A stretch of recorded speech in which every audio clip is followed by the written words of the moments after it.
नमस्कार दोस्तों, स्वागत है आपका आपके channel one nation one exam पर। तो दोस्तों, आज हम लोग यूपी डीएलएड 4th सेमेस्टर का गणित का प्रश्न पत्र में अति लघु उत्तरीय प्रश्नों को देखेंगे। इससे पहले हम लोग वस्तुनिष्ठ प्रश्न कर चुके हैं, जिसका लिंक मिल जाएगा आपको डिस्क्रिप्शन में।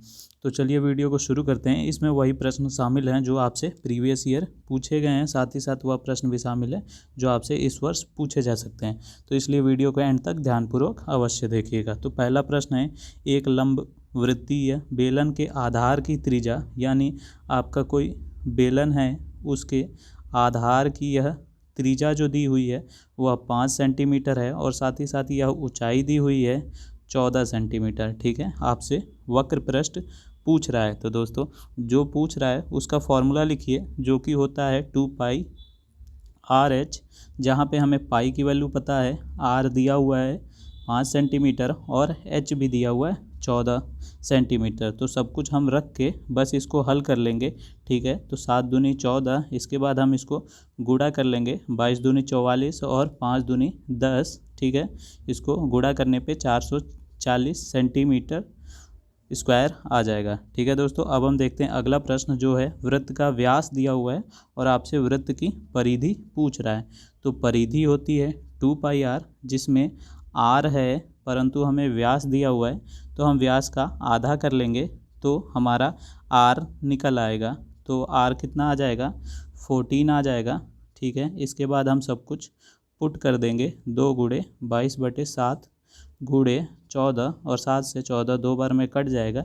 इसके अलावा 2 दूनी के 4, 4 गुणे 22 करेंगे तो 44 सेंटीमीटर उत्तर आ जाएगा। अब हम देखते हैं अगला प्रश्न जो है, एक समचतुर्भुज का क्षेत्रफल का सूत्र लिखिए। तो दोस्तों, क्षेत्रफल ज्ञात करने के लिए समचतुर्भुज में 2 फॉर्मूले होते हैं। एक तो होता है हाफ d1 इंटू d1, यानी विकर्ण इंटू विकर्ण। अगला होता है समचतुर्भुज का क्षेत्रफल बराबर आधार गुणे ऊंचाई। ठीक है दोस्तों, आप दोनों लिख सकते हैं। अब हम देखते हैं अगला प्रश्न जो है प्रश्न संख्या 4। इसमें कह रहा है समीकरण आपको दिया हुआ है, 2 समीकरण दिए हुए हैं और आपको y का मान ज्ञात करना है। तो पहले समीकरण में हम क्या करेंगे, y को बाईं तरफ ले आएंगे, प्लस का है तो माइनस का हो जाएगा और दाईं तरफ कुछ नहीं बचेगा तो शून्य हो जाएगा। ठीक है, अब यहाँ हमारा माइनस का y है, यहाँ प्लस का है y है, तो हम इन दोनों को जोड़ लेंगे, जहाँ से y कैंसिल हो जाएगा और 5x + 2x यानी 7x बराबर, दाईं तरफ भी 0 और 7 जुड़ के 7 हो जाएंगे, जहाँ से 7 कट जाएगा और x बराबर 1 आ जाएगा। तो यानी हमने x की वैल्यू ज्ञात कर ली। अब हम यहाँ पे x की जगह पुट कर देंगे, तो 5 इंटू एक्स है तो इंटू 1 हो जाएगा बराबर y हो जाएगा, जहाँ से y = 5 ज्ञात हो जाएगा। यही आपका उत्तर हो जाएगा। अगला प्रश्न है, किसी चक्रीय चतुर्भुज के आमने सामने के कोणों का योग कितना होता है। तो दोस्तों, चक्रीय चतुर्भुज के आमने सामने कोणों का जो योग होता है वह 180 डिग्री होता है। ठीक है दोस्तों, अब हम देखते हैं अगला प्रश्न जो है प्रश्न संख्या 6। एक 17 सेंटीमीटर लंबे और 7 सेंटीमीटर चौड़े आयत को चौड़ाई के परितः घुमाने पर, यानी अगर आपका यह आयत है, इसमें यह 7 है और यह 17 सेंटीमीटर है, इसमें आपको चौड़ाई के परितः घुमाना है। यहाँ अगर चौड़ाई को मोड़ने की बात करता तो यह पॉइंट हम इस पॉइंट से चिपका देते और जो 17 है वो आपका सरकमफ्रेंस हो जाता, परिधि हो जाता। लेकिन यहाँ घुमाने की बात करता है तो इसको हम यहीं रोक के बाकी सबको हम घुमा देंगे। ठीक है दोस्तों, तो घुमाने पे यह क्या हो जाएगा, यह आपका बेलन बन जाएगा। ठीक है, जिसमें आपकी यह हाइट हो जाएगी 7 और यह जो 17 दिया हुआ है यहाँ पे आप देख पा रहे हैं वह आर हो जाएगा 17।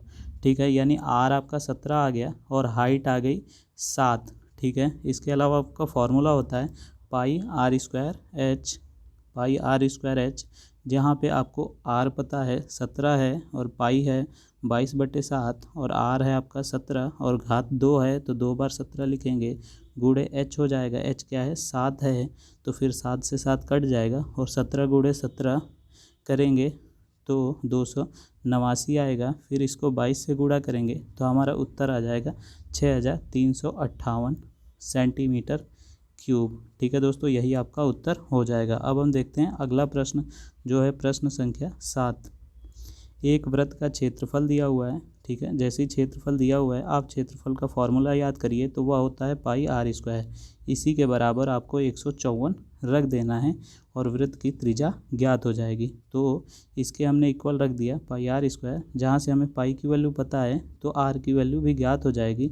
जहाँ हम 22 से 54 को काट देंगे। ठीक है, इसके बाद जो 7 इधर भाग कर रहा है वह दूसरी तरफ जाके गुणा हो जाएगा और इसको हल करेंगे तो हमारा 49 सेंटीमीटर क्या आ जाएगा, वह आर स्क्वायर आ जाएगा। परंतु हमें आर चाहिए तो इस स्क्वायर को भी दूसरी तरफ भेजेंगे तो रूट हो जाएगा और 49 का वर्गमूल कितना होता है, 7 होता है। तो यही आपका उत्तर हो जाएगा।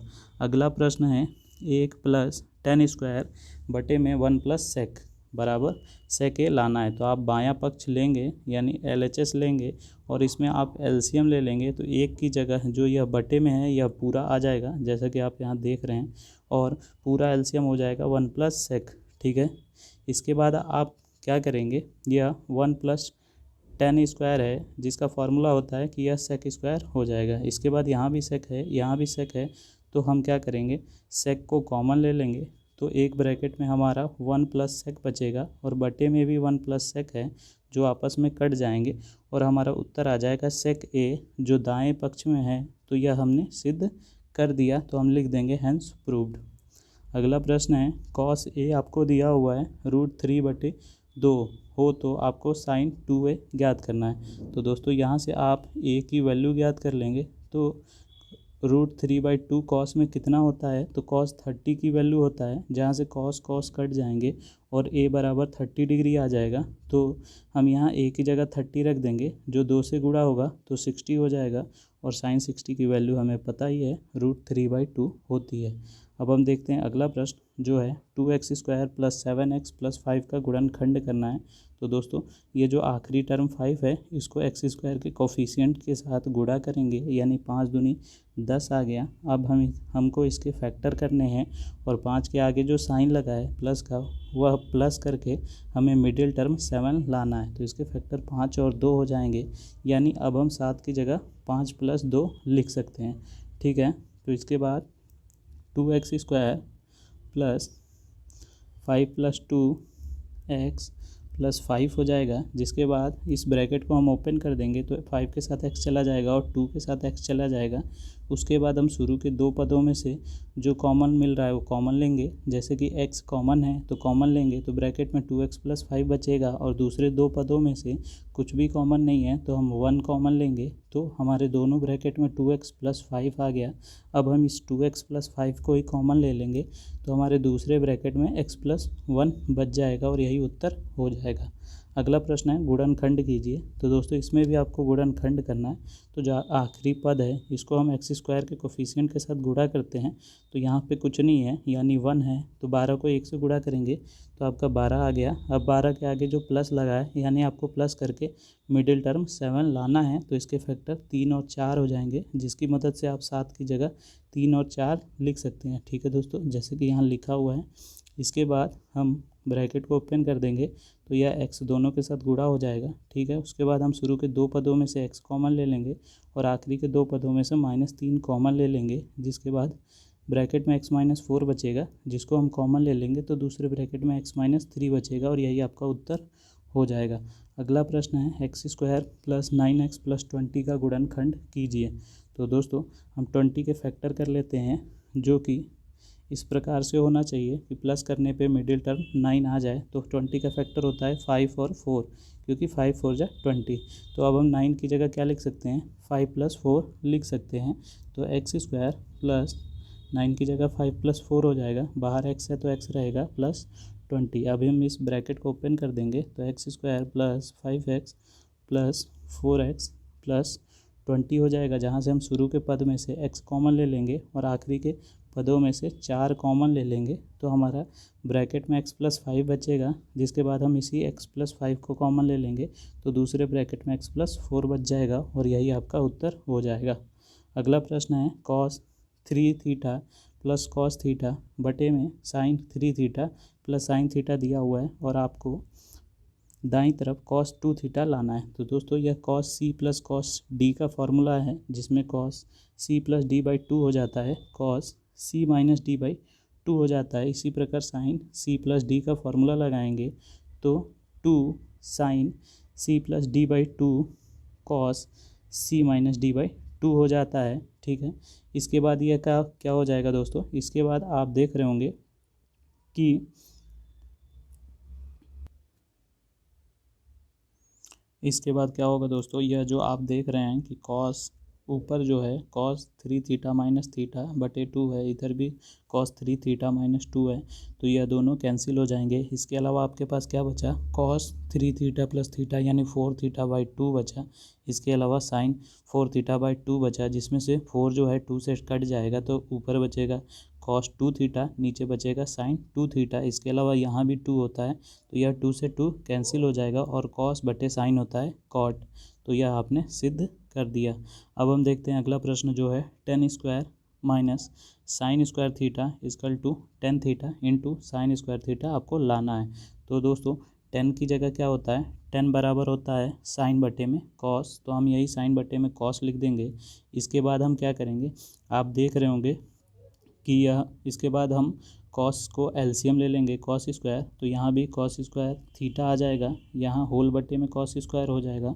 तो यहाँ से हम साइन स्क्वायर थीटा को कॉमन ले लेंगे तो यहाँ पे बचेगा 1 और यहाँ पे बचेगा कॉस स्क्वायर थीटा और के होल बटे में कॉस स्क्वायर थीटा ही रहेगा। तो 1 माइनस कॉस स्क्वायर थीटा का फॉर्मूला होता है साइन स्क्वायर थीटा, जिसके बाद साइन स्क्वायर थीटा बटा कॉस स्क्वायर थीटा हो जाएगा टेन स्क्वायर थीटा, और यह साइन एज इट इज़ ऐसे ही रहेगा। तो यही आपका उत्तर हो जाएगा जो दाएं पक्ष में लिखा हुआ है।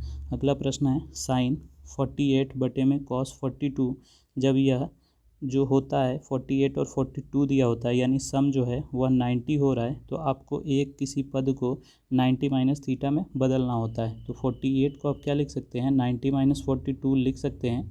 इसी प्रकार दूसरा जो पद है उसमें भी हम ऊपर वाले टर्म को ही बदल लेंगे, नीचे वाला टर्म भी आप बदल सकते हैं, उससे आंसर सेम आएगा। तो इसमें भी हम 48 को 90 माइनस 42 लिख सकते हैं। इसके बाद फॉर्मूला होता है साइन 90 माइनस थीटा हो तो कॉस थीटा हो जाता है, थीटा मतलब यह 42 है। इसी प्रकार कॉस 90 माइनस थीटा हो तो साइन थीटा हो जाता है, जिसके बाद अंश और हर आपस में कट जाएंगे और एक एक जुड़ जाएगा और 2 हो जाएगा आपका उत्तर। अगला प्रश्न है कॉस ए आपको √3/2 दिया हुआ है, आपको साइन ए का मान ज्ञात करना है। तो दोस्तों आप यहाँ से ए की वैल्यू, ए का कितना डिग्री आएगा वो वैसे भी ज्ञात कर सकते हैं। इसके अलावा साइन स्क्वायर थीटा बराबर 1 माइनस कॉस स्क्वायर थीटा होता है, तो हमें साइन थीटा निकालना है, तो यह स्क्वायर दूसरी तरफ भेजेंगे तो रूट हो जाएगा और यह हमारा फॉर्मूला बन जाएगा, जहाँ पे हम कॉस स्क्वायर थीटा की जगह कॉस ए की वैल्यू रख देंगे और उसका वर्ग कर देंगे। तो √3 का वर्ग 3 हो जाएगा और 2 का वर्ग 4 हो जाएगा। इसके बाद हम एलसीएम लेके इसको हल कर लेंगे, तो 4 एलसीएम लेंगे, 4 में से 3 गया 1 और बटे में 4 ही रहेगा, तो 1/4 हो जाएगा, जिसका रूट करने पे 1/2 आएगा। ठीक है दोस्तों, और यही आपके साइन ए की वैल्यू हो जाएगी और यही आपका उत्तर हो जाएगा। अगला प्रश्न है साइन माइनस 210 का मान ज्ञात करना है। तो दोस्तों फॉर्मूला होता है साइन माइनस थीटा अगर दिया हो तो वह माइनस बाहर हो जाता है, तो माइनस साइन थीटा हो गया। इसके बाद जो 210 है इसको हमें वैल्यू पता है तो डायरेक्ट पुट कर सकते हैं, नहीं तो चाहें तो आप ब्रेक कर लीजिए, तो 210 को 80 + 30 लिख सकते हैं। इसके बाद आपका नियम होता है कि साइन 180 + थीटा लिखा हुआ है तो वह माइनस साइन थीटा हो जाता है, जिस प्रकार यह हो गया है। इसके बाद माइनस का माइनस से गुणा होगा और प्लस का हो जाएगा, और साइन 30 की तो आपको वैल्यू पता ही होगी जो 1/2 होती है, और यही आपका उत्तर हो जाएगा। चक्रीय चतुर्भुज से आप क्या समझते हैं, तो दोस्तों किसी चतुर्भुज को चक्रीय चतुर्भुज कहते हैं यदि उसके चारों शीर्ष जो हैं एक वृत्त पर स्थित हो, अर्थात एक वृत्त के अंतर्गत बने चतुर्भुज को चक्रीय चतुर्भुज कहते हैं। चक्रीय चतुर्भुज के सम्मुख कोण का योग जो होता है वह 180 डिग्री होता है। किसी चतुर्भुज के समांतर भुजाओं को प्रतियोग युग्म परस्पर समांतर हो तो उसे क्या कहेंगे, तो दोस्तों उसे समांतर चतुर्भुज कहेंगे। आयत के प्रत्येक जो कोण होते हैं वह 90 डिग्री के होते हैं। चतुर्भुज के अंतः कोणों का योग जो होता है वह 360 डिग्री होता है। अगला प्रश्न है X square minus 25 equal to 0 है, तो आपको वर्गमूल लेकर गुणनखंड ज्ञात करना है। तो दोस्तों वर्गमूल लेना है तो आप इस 25 को दूसरी तरफ भेज दीजिए, तो प्लस का 25 हो जाएगा, और यह घात 2 लगा है तो दूसरी तरफ यह जाएगा तो रूट हो जाएगा, जिसके बाद एक्स की वैल्यू आ जाएगी +-5। एक्स स्क्वायर है इसलिए एक्स की 2 वैल्यू आएंगी जो कि +-5 हो जाएगा, यानी एक एक्स आपका प्लस का आएगा 5 और एक माइनस का आ जाएगा। अगला प्रश्न है समलंब की समांतर भुजाएं आपको दी हुई हैं। यह जो समांतर भुजाएं हैं यह दी हुई हैं 15 और 8। उसके बीच की दूरी जो है वह भी आपको 12 दिया हुआ है और आपको उसका क्षेत्रफल ज्ञात करना है। तो क्षेत्रफल का फॉर्मूला होता है half b1 + b2 into H, यानी जो आपके यह समांतर भुजाएं दी हुई हैं इनका योग करके आधा कर दीजिए, तो योग क्या होगा 15 + 8 जो हो जाएगा वह आपका 23 हो जाएगा, उसका हम आधा कर देंगे। इसके अलावा आपको हाइट दी हुई है उसके साथ हम गुणा कर देंगे, तो यह 12 जो है वह 2 से कट जाएगा, 2 छके 12, इसके बाद 23 को हम 6 से गुणा कर देंगे तो 138 मीटर स्क्वायर आपका उत्तर आ जाएगा। अगला प्रश्न है यदि किसी समलंब समांतर भुजाएं 3 सेंटीमीटर 4 सेंटीमीटर है तथा इसके मध्य की दूरी है 3 सेंटीमीटर, तो आपको समलंब का क्षेत्रफल ज्ञात करना है। तो पुनः आपको वही फार्मूला लगाना है और आपकी 2 भुजाएं दी हुई हैं तो उन दोनों को जोड़ेंगे, 3 4 7 हो जाएगा, इसका आधा करेंगे और उसके साथ उसको हाइट से गुणा कर देंगे, तो 3 4 7, 7 गुणे 3 बटे में 2 हो जाएगा, यानी 21 बटे में 2 हो जाएगा, जो 10.5 सेंटीमीटर स्क्वायर उत्तर आ जाएगा। समचतुर्भुज की रचना कीजिए जिसमें एक कोण 75 हो तथा एक भुजा 6.2 सेंटीमीटर हो। तो दोस्तों समचतुर्भुज क्या होता है, यह इंग्लिश में रोम्बस कहते हैं। यह स्क्वायर ही होता है परंतु टेढ़ा कर दिया जाता है, थोड़ा सा इधर से धक्का दे देंगे तो यह टेढ़ा हो जाएगा। तो ठीक है, तो इसकी सारी भुजाएं जो होंगी वह 6.2, 6.2, 6.2 हो जाएंगी। इसके अलावा जो इसके बगल एडजेसेंट एंगल होते हैं वह 180 डिग्री के होते हैं, तो यह 75 दिया हुआ है तो इसके बगल वाला 105 हो जाएगा। यही आपको लिखना है कि आपने कैसे कैसे बनाया है। वर्ग क्या होता है दोस्तों, तो अभी मैंने आपको बताया जैसे कि ऊपर की जो आकृति थी वो रोम्बस थी, तो वर्ग क्या होता है वह इसी प्रकार इसकी भी भुजाएं चारों समान होती है, लेकिन यहाँ जो एंगल बनता है इसका सभी 90 डिग्री बनता है, यही अंतर होता है।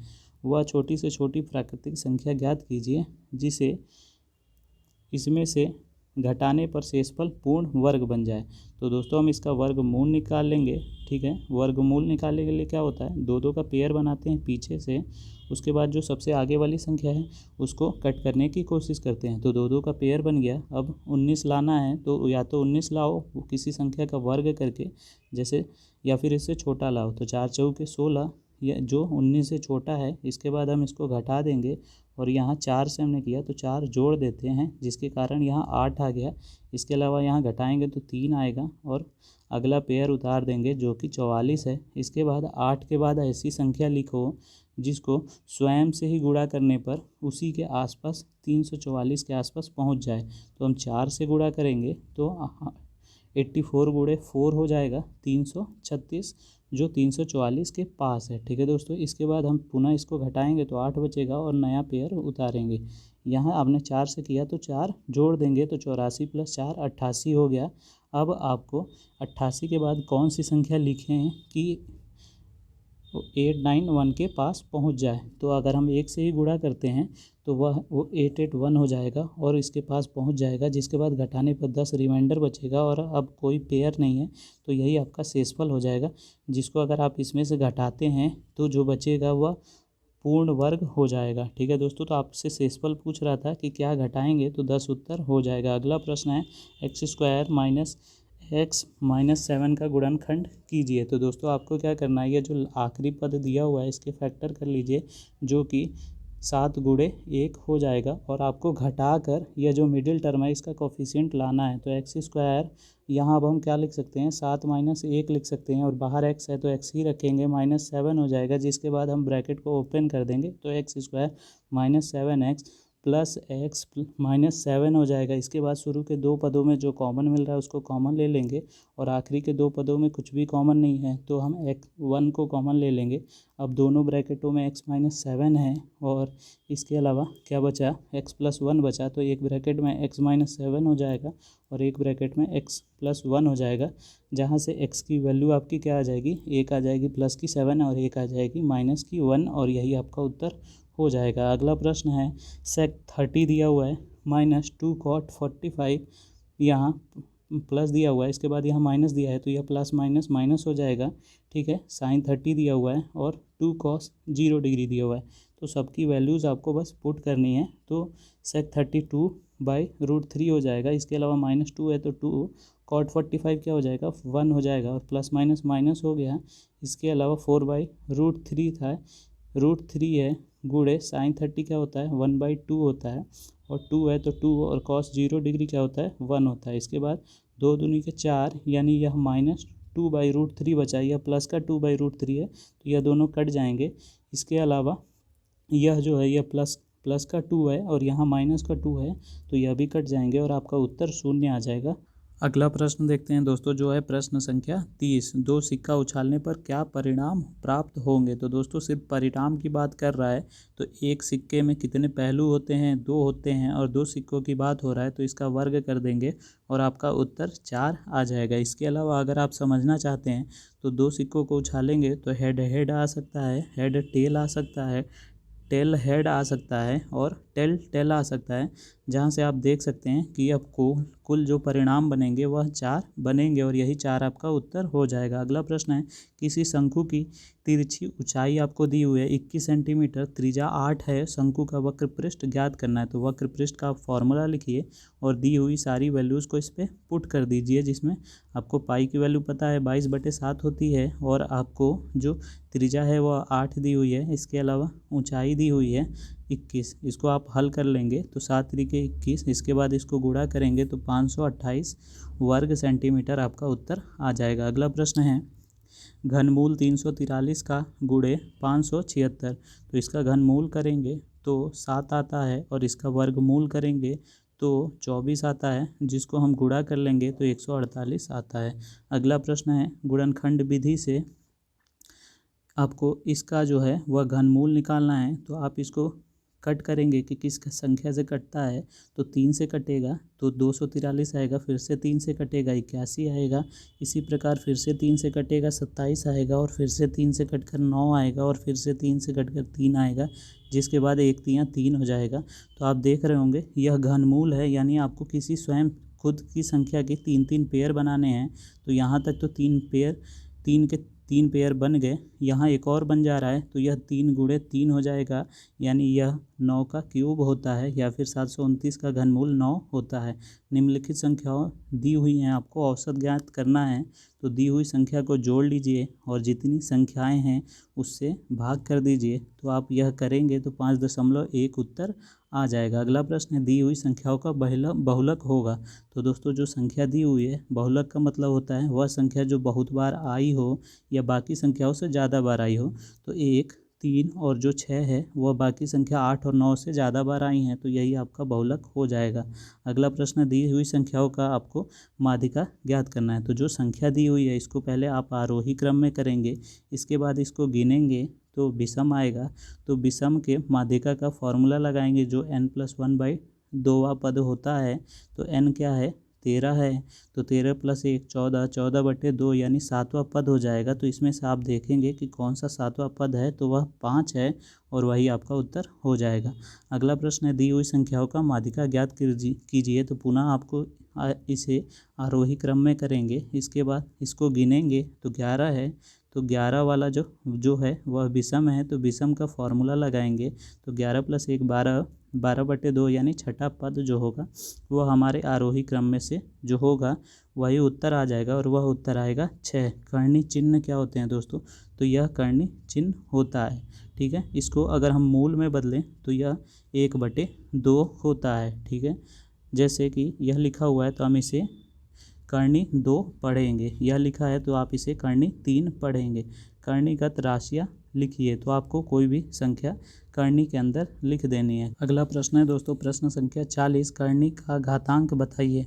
तो दोस्तों किसी भी संख्या पे अगर आपने घात लगा दिया है तो वह जो घात लगा या जो करनी लगा है वह उसका घात हो जाएगा। जैसे अगर इसके आगे कुछ नहीं लिखा है तो वह 1/2 हो जाएगा और यही आपका घातांक हो जाएगा।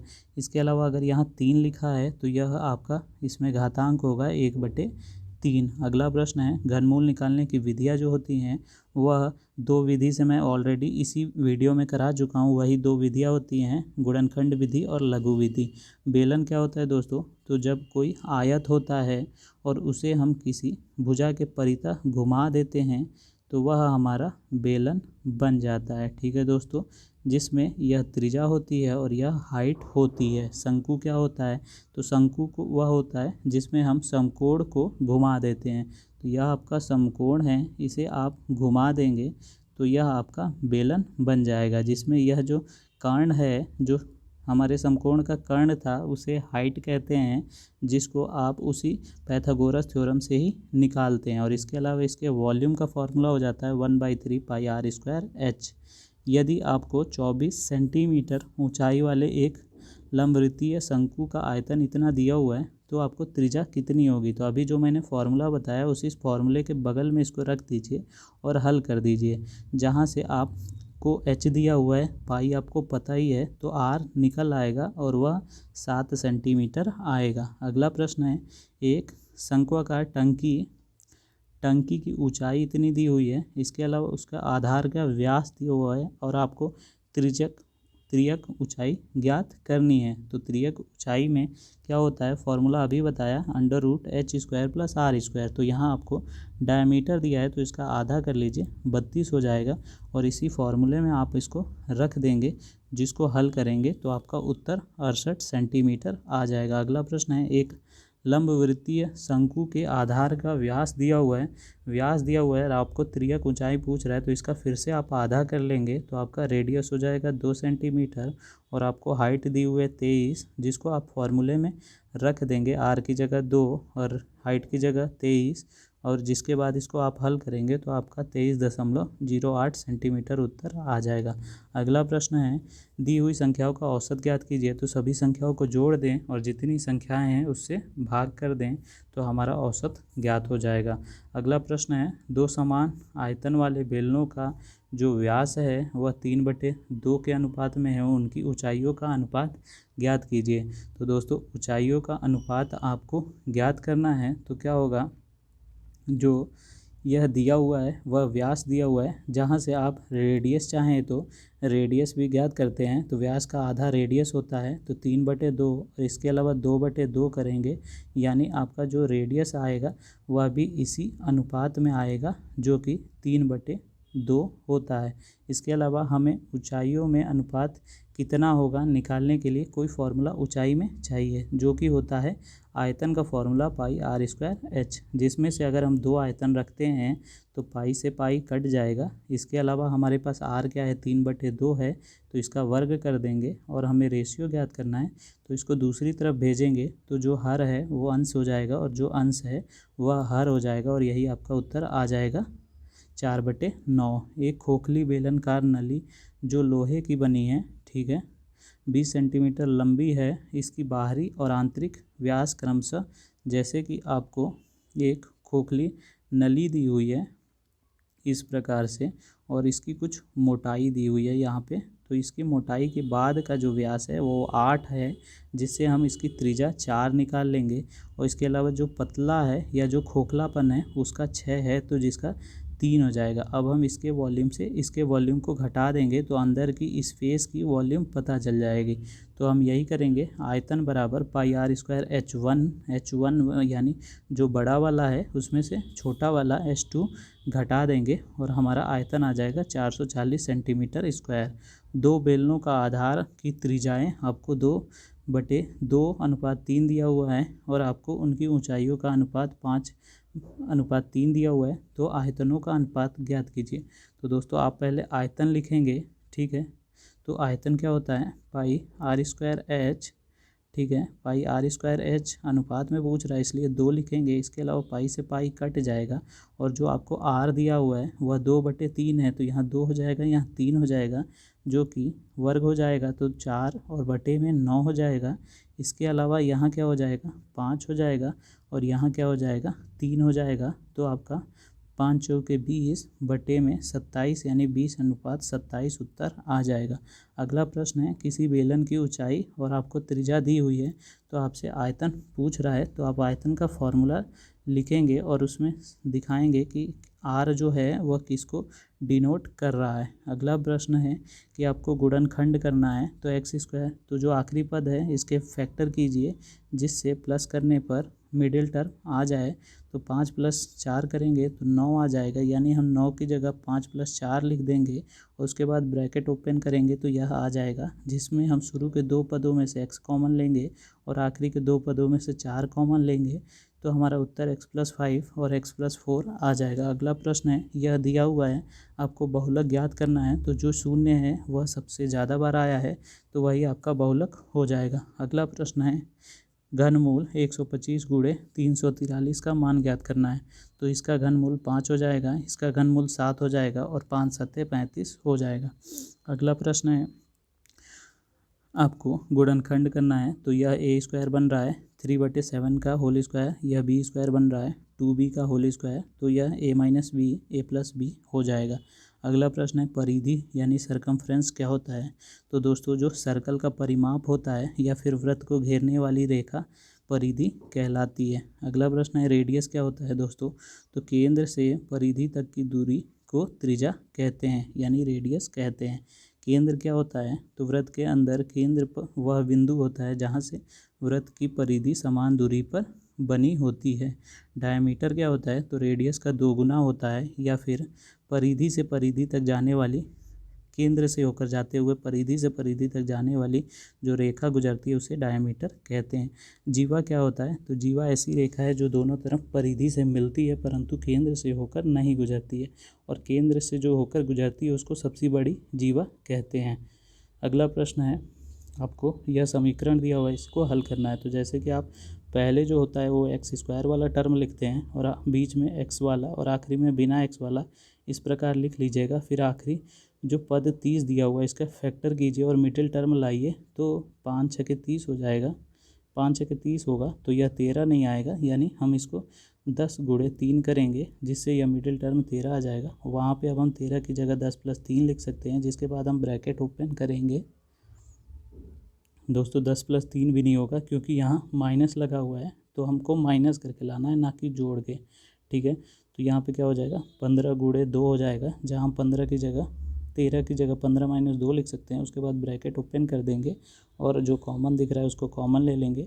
उसके बाद x + 15 एक ब्रैकेट में और x - 2 दूसरे ब्रैकेट में आएगा, जहाँ से x की वैल्यू 2 और -15 हो जाएगी। अगला प्रश्न है, 4x² + 5x + 1 का गुणनखंड करना है।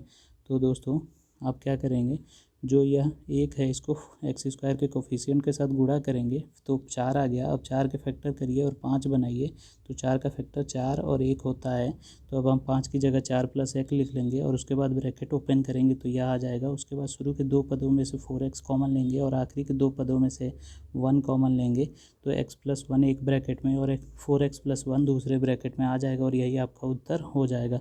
अगला प्रश्न है, tan 45 - cot 30 + 2 cos 30 - sin 90 का मान ज्ञात करना है। तो आपको सबकी वैल्यूज़ रख देनी है और हल कर देना है। तो 2 से 2 कट जाएगा, उसके बाद -√3 और +√3 कट जाएगा, 1 कट जाएगा और 0 उत्तर आ जाएगा।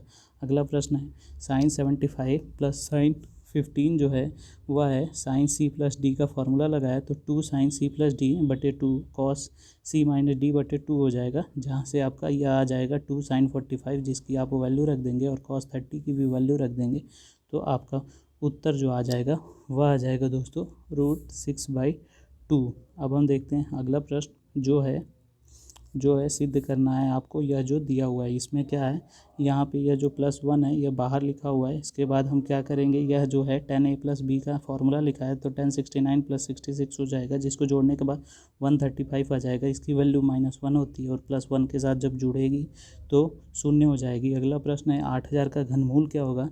तो 8000 का घनमूल दोस्तों 20 होता है, क्योंकि 20 का क्यूब जो होता है वह 8000 होता है। अगला प्रश्न है 16x² - 25 को हल कीजिए। तो 25 को आप दूसरी तरफ भेज दीजिए और इसके अलावा 16 को भी भेज दीजिए, तो आपका x जो है वह 5/4 आ जाएगा। अगला प्रश्न है दिए हुए में से बहुलक ज्ञात करना है। तो 12 जो है वह सबसे ज़्यादा बार आया है तो 12 बहुलक हो जाएगा। अगला प्रश्न है 10 सेंटीमीटर लंबे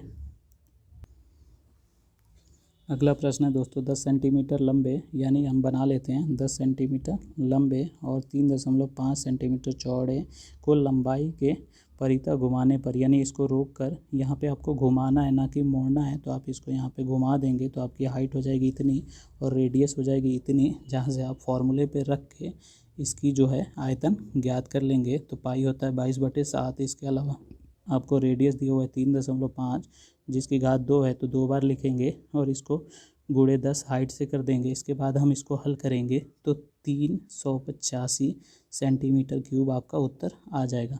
अगला प्रश्न है समीकरण दिया हुआ है, आपको इसको हल करना है। तो आप पहले इसको सही ऑर्डर में लिख लेंगे, जो कि यह लिखा हुआ है। इसके बाद यह a² + b² - 2ab बन रहा है तो यह बन जाएगा और x की वैल्यू 33 आ जाएगी। अगला प्रश्न है जो दिया हुआ है, आपको सिंपली इनकी वैल्यू पुट करनी है और सबको हल कर देंगे तो एक उत्तर आ जाएगा और यहीं पे आपकी वीडियो ख़त्म होती है। पूरी वीडियो देखने के लिए बहुत बहुत धन्यवाद। इसके अलावा इस वीडियो को अपने सहपाठियों के साथ शेयर करें। चैनल सब्सक्राइब नहीं है तो सब्सक्राइब करने के साथ बेल आइकन पर क्लिक कर दें।